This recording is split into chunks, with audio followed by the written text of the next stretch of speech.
Hi അസ്സലാമലൈക്കും. 4 piece ബ്രെഡും ഉണ്ട്. 4 പേർക്ക് കഴിക്കാൻ പറ്റിയ ഒരു ഹെൽത്തി ബ്രേക്ക്ഫാസ്റ്റിൻ്റെ റെസിപ്പി നോക്കാം. അതിനായിട്ട് 4 പീസ് ബ്രെഡാണ് എടുത്തിട്ടുള്ളത് കേട്ടോ. അത്യാവശ്യം വലുപ്പമുള്ള ബ്രെഡാണ്. അതോടെ ഒരു സൈഡിലേക്ക് നീക്കി വെക്കാം. പിന്നെ ഒരു ചെറിയ കഷ്ണം കുക്കുംബർ, ഒരു ക്യാരറ്റ്, ഒരു സവാള ഇതെല്ലാം പാടെ ചെറുതായിട്ട് കട്ടാക്കി എടുത്തിട്ടുണ്ട്. ഇതും ഒരു സൈഡിലേക്ക് നമുക്ക് മാറ്റി വയ്ക്കാം. പിന്നെ ഒരു മിക്സിയുടെ ജാർ എടുത്തിട്ടുണ്ട്. ഇതിലേക്ക് ഒരു 3 വെളുത്തുള്ളി ചേർത്ത് കൊടുക്കാം. 3 പുഴുങ്ങിയ മുട്ട ചേർത്ത് കൊടുക്കാം.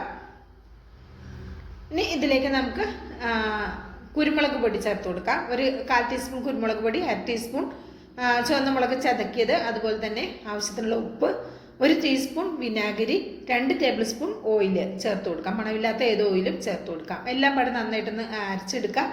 അരച്ചെടുക്കുന്ന സമയത്ത് ഇങ്ങനെയാണ് ഉണ്ടാവുക. ഇനി ഇതിലേക്ക് നമുക്ക് കുറച്ച് വെള്ളം ചേർത്ത് കൊടുക്കാം കേട്ടോ. ഇനി ഓയിലൊന്നും വേണ്ട, വെറും 2 ടേബിൾ സ്പൂൺ ഓയിൽ മാത്രം ഇതിൽ ചേർത്താൽ മതി. ആവശ്യത്തിന് കുറച്ച് വെള്ളം കൂടി ഒഴിച്ചിട്ട് നന്നായിട്ട് ഇതൊന്ന് അരച്ചെടുക്കുക.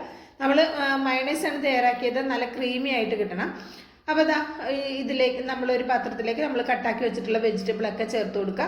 എന്നിട്ട് നമ്മൾ ഇതിൻ്റെ മുകളിലേക്ക് ഇട്ട് കൊടുക്കുന്നത് നമ്മളിവിടെ അടിച്ചു വെച്ചിട്ടുള്ള മയണൈസാണ്. പുഴുങ്ങിയ മുട്ട കൊണ്ട് വളരെ ഹെൽത്തി ആയിട്ട്, നല്ല ടേസ്റ്റി ആയിട്ട്, നല്ല ക്രീമി ആയിട്ട് നമുക്ക് പെട്ടെന്ന് തന്നെ മയണൈസ് തയ്യാറാക്കി എടുക്കാം. വെറും 2 ടേബിൾ സ്പൂൺ ഓയിലാണ് നമ്മൾ ഇതിലേക്കായിട്ട് യൂസ് ചെയ്തത്. ബാക്കി വെള്ളം ചേർത്ത് കൊടുത്താൽ മതി, സാദാ പച്ചവെള്ളം. എല്ലാം പാടി നന്നായിട്ടൊന്ന് മിക്സാക്കി കൊടുക്കുക. വീഡിയോ ഇഷ്ടമാകുകയാണെങ്കിൽ കാണുമ്പോൾ തന്നെ ഒരു ലൈക്ക് തന്ന് സപ്പോർട്ട് ചെയ്യാൻ ആരും മറക്കരുത്. അതുപോലെ തന്നെ ബിസ്മി കിച്ചൺ എന്ന യൂട്യൂബ് ചാനൽ സബ്സ്ക്രൈബ് ചെയ്താൽ കാണുന്ന കൂട്ടുകാർ ഒന്ന് സബ്സ്ക്രൈബ് ചെയ്യാനും മറക്കരുത് കേട്ടോ. നിങ്ങളുടെ വിലയേറിയ അഭിപ്രായം കമൻറ്റായിട്ട് അറിയിക്കാനും മറക്കരുത്. ഇനി ഇത് ആ ബ്രെഡ് വെച്ച് കൊടുത്തിട്ടുണ്ട്. ഇനി ഇതിലേക്ക് 1 ടീസ്പൂൺ ബട്ടർ തേച്ചിട്ടാണ്, ചട്ടിയിലേക്ക് തേച്ചിട്ടാണ് ബ്രെഡ് വെച്ചത്. എന്നിട്ട് നമ്മുടെ ഫില്ലിങ് ഇതിലേക്ക് നന്നായിട്ട് ഫുള്ളായിട്ട് ഫില്ലാക്കി കൊടുക്കാം. ഒരു ബ്രെഡ് കൊണ്ട് ഇതൊന്ന് ക്ലോസ് ചെയ്ത് കൊടുക്കുക. എന്നിട്ട് ഈ ഭാഗം ഒന്ന് ഒരു ഭാഗം ആയി വരുമ്പോൾ നമുക്ക് ഒന്ന് മറിച്ചിടാം. ഒരു മീഡിയം ഫ്ലെയിമിൽ വെച്ച് ചെയ്താൽ മതി കേട്ടോ. ബ്രെഡ് ആയതുകൊണ്ട് പെട്ടെന്ന് കരിഞ്ഞു പോകും. ഇനി കുറച്ച് ബട്ടർ കൂടെ ആക്കി കൊടുക്കുക. ബട്ടർ ഇല്ലെങ്കിൽ പകരം നെയ്യ് ചേർക്കുക. ഓയിൽ എടുക്കണ്ട കേട്ടോ, ബട്ടറാണ് കുറച്ചുകൂടി ടേസ്റ്റ്.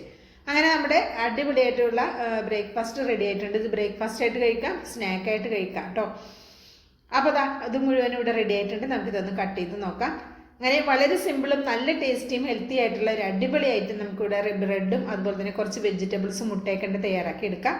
ഇഷ്ടമായിട്ടുണ്ടെങ്കിൽ ട്രൈ ചെയ്ത് നോക്കി അഭിപ്രായം അറിയിക്കാൻ മറക്കരുത്. ഇൻഷാ അല്ലാഹ് അടുത്തൊരു വീഡിയോയുമായിട്ട് വരാം. എല്ലാവർക്കും നന്ദി, നമസ്കാരം.